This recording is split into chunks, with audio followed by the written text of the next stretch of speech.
They came to Jessaad in the hour before the ceasefire expired, 3 ships against a dreadnought, and one of those ships was a diplomatic shuttle with no weapons and a data case bolted to the floor. The dreadnought hung in low orbit, one engine dark, its hull stitched with progenitor armor plating that caught Jessaad's light and threw it back wrong. Iridescent and cold, like something that had swallowed a star and not yet digested it. Below, the fields burned in their patchwork, green where the irrigation held, black where it did not. In the Jessaad bunker, Halia Vaughan pressed her prosthetic stump to the stone table and looked at the tactical display without blinking. The ceasefire transponder on the dreadnought blinked amber. She had 4 minutes. She told her pilots to hold formation and keep the perimeter, and she did not look away from the amber light. Serethi Voss sat in the diplomatic shuttle with the data case between her boots and her pale grey eyes fixed on the dreadnought's growing silhouette. The binding scars at the base of her skull, inert since the severance, pale as old rivers carved into stone, did not respond to the progenitor plating on the hull ahead. She had known they would not. She had brought something older than her own blood as a substitute. Across from her, Ilara Solabri sat without moving, her calcified binding scars tracing ivory ridges from skull to wrists beneath translucent skin, her black hair cut in the style of a court that had been ash for 1,200 years. She had not spoken since they left the relay station. She was not nervous. She had been waiting for this conversation for 12 centuries. Kael Thyros was already inside. He had gone in through the dreadnought's damaged ventral docking port 40 minutes before the ceasefire flag went up. Civilian clothes, matte black prosthetic hand, a sidearm, and Vex Karen's voice in his ear through a line so narrow it barely carried breath. The lower decks were a maze of amber emergency lighting and half-open blast doors, coolant dripping from overhead conduits onto alloy grating. He moved through it the way he had moved through every hostile corridor in his life, like a man who had already decided the outcome and was simply waiting for the building to agree. Vex Karen sat in the Jessaad bunker's communication alcove with her pale green eyes tracking 3 simultaneous feeds, sleeves rolled precisely twice, the silent choir's glyph at the base of her skull catching the terminal light. She told Kael to go left at the junction marked by the hydraulic failure. She told him there were 2 soldiers at the next corner. She told him the transmitter was 40 meters further, behind a reinforced door that the battle damage had left on manual override. She did not tell him what would happen if he did not reach it in time. He already knew. The shuttle docked. The airlock cycled. Serethi Voss walked into Cassia Morne's dreadnought, carrying a data case and no armor, and the Inheritor soldiers on the dock held their weapons at rest because the ceasefire flag was still technically valid and Morne had given the order. Behind Serethi, Ilara Solabri walked through the airlock, and the soldiers looked at her the way people always looked at her, with the uncertain feeling that they were seeing something that should not be possible, that the cold had not entirely left her skin, that her eyes were the wrong kind of familiar. On the bridge, Cassia Morne stood at the central broadcast platform with her bare hands at her sides, her iron-grey hair in its tight knot, her hazel eyes calculating. She had been calculating since she was a child in the Athonis Diplomatic Academy, since the Ledger found her, since she wrote the first letter to Sorvath Cade under the name The Gardener. She had calculated that the revocation clause would destroy everything. She had calculated that governance without a permanent authority was not governance, but dissolution. She had calculated correctly, she believed, and she was prepared to say so. Kael reached a junction. Vex's voice told him left.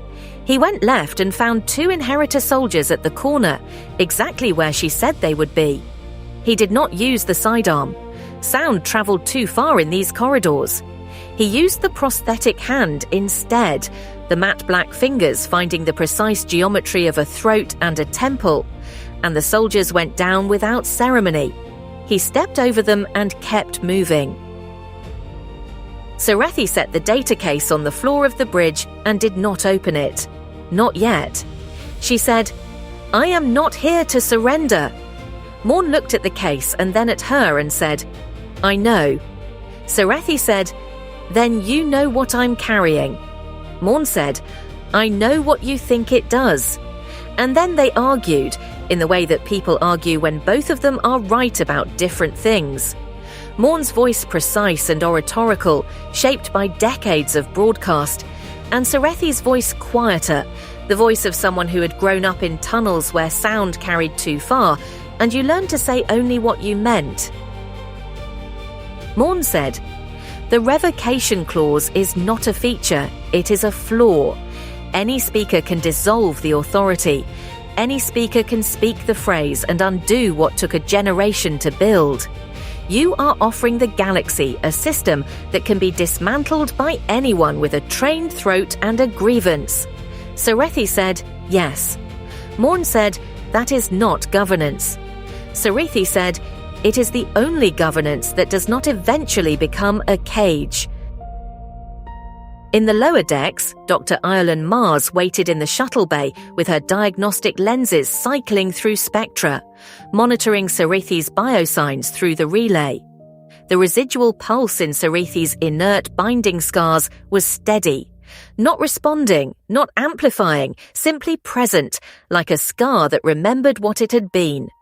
Ireland wrote it down. She wrote everything down. It was, she had decided, the only form of witness that mattered now. Kael found the reinforced door.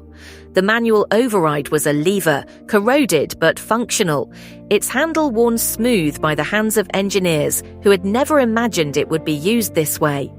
He wrapped his prosthetic fingers around it, the matte black joint mechanisms finding the grip with the particular certainty of machinery that does not feel pain. And he pulled. The door ground open on a sound like a world being persuaded. The counter-harmonic transmitter filled the reinforced compartment like a cathedral organ built by someone who hated music. Dense arrays of crystalline codex components vibrated at the frequency that had already killed 3 chorus speakers, each crystal catching the amber light and splitting it into frequencies that had no names in any human language. Kael stood at the threshold and looked at it, and reached for the shaped charge in his jacket. And then Vex's voice in his ear said, "Wait." On the bridge, the argument reached its crisis. Morne said, "A governance system with an off switch is not governance. It is an invitation." Serethi said, "To what?" Morne said, "To chaos. To every faction with a trained speaker and a grudge dissolving the consensus the moment it stops serving them." Serethi said, "And a governance system without an off switch. What do you call that?" Morne reached for the activation panel. The counter-harmonic sequence, once initiated, would take 11 seconds to reach broadcast power. Ilara Solabri stepped forward. She moved the way she did everything, without urgency, without hesitation, as if time were a medium she had learned to move through rather than a current that moved her. She walked to the center of the bridge, and every soldier and officer turned to watch, because something in the quality of her movement was older than the ship, older than the house that built it, older than the war that scarred it. She opened her mouth, and she spoke a phrase in a dialect of progenitor operational language that predated the Obsidian Codex by 3 centuries. Not sung, spoken. The voice of someone who had learned it as a child in a court that no longer existed, in a language that had not been anyone's native tongue for 1,200 years. Her calcified binding scars blazed suddenly blue-white through her translucent skin from skull to wrists, ivory rivers going incandescent. The ridges beneath her skin lit from within like old fault lines, remembering fire. Every system on the dreadnought went silent. Not dark, silent. The lights held, the life support held, but every weapon system, every broadcast array, every tactical console, every holographic display, the counter-harmonic transmitter's power draw, the activation panel under Morne's reaching hand, all of it ceased simultaneously, without error, without explosion, without the dignity of resistance. The ship simply stopped. In the way that a machine stops when the authority that built it speaks a word it was always waiting to hear. In the lower decks, the transmitter's hum died. Kael stood in the silence with his shaped charge in his matte black hand and did not place it. He did not need to. He stood there for a moment in the amber emergency light, listening to the absence of the sound that had been killing people, and then he sat down on the grating and waited. The shaped charge was warm in his fingers.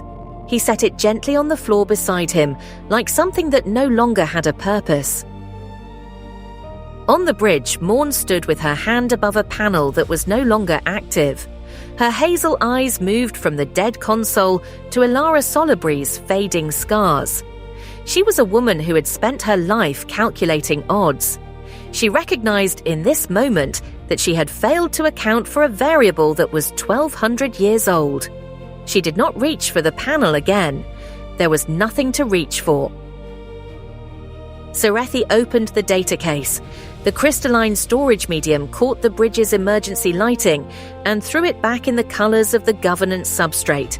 Not the fragment Cade had possessed, not the version without the revocation clause, but the complete original from the Solibre relay station, every phrase intact, the self-dissolution protocol written in the same hand as the governance protocol because the same architect had designed both the door and the lock.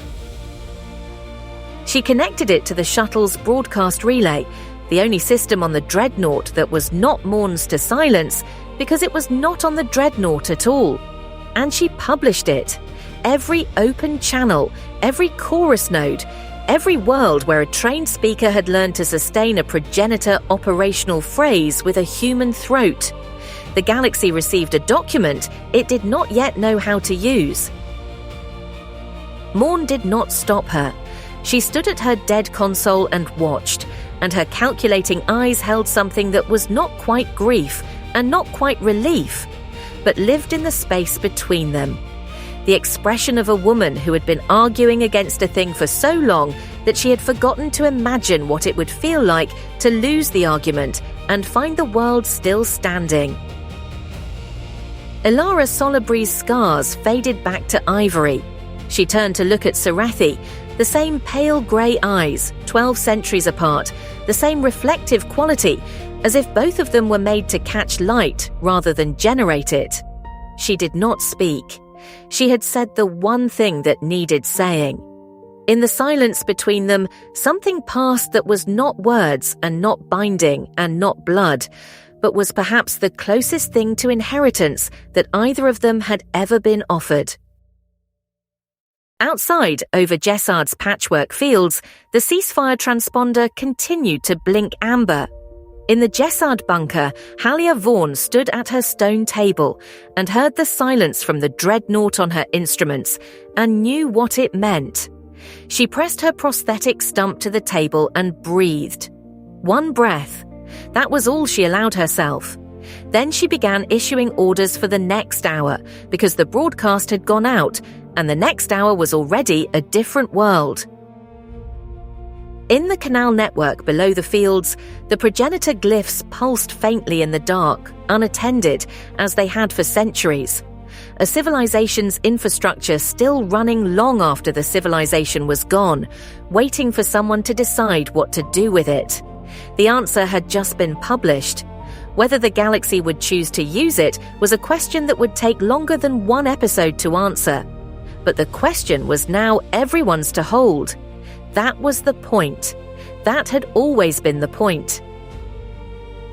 This is what the chroniclers would write later, when they had enough distance to see the shape of it, that on the day the governance substrate was published, the most important person on the bridge was not the woman who opened the data case, and not the woman who refused to stop her, but the woman who had been waiting 12 centuries in the cold to say a single word. and who, having said it, stood quietly in the silence she had made and asked for nothing.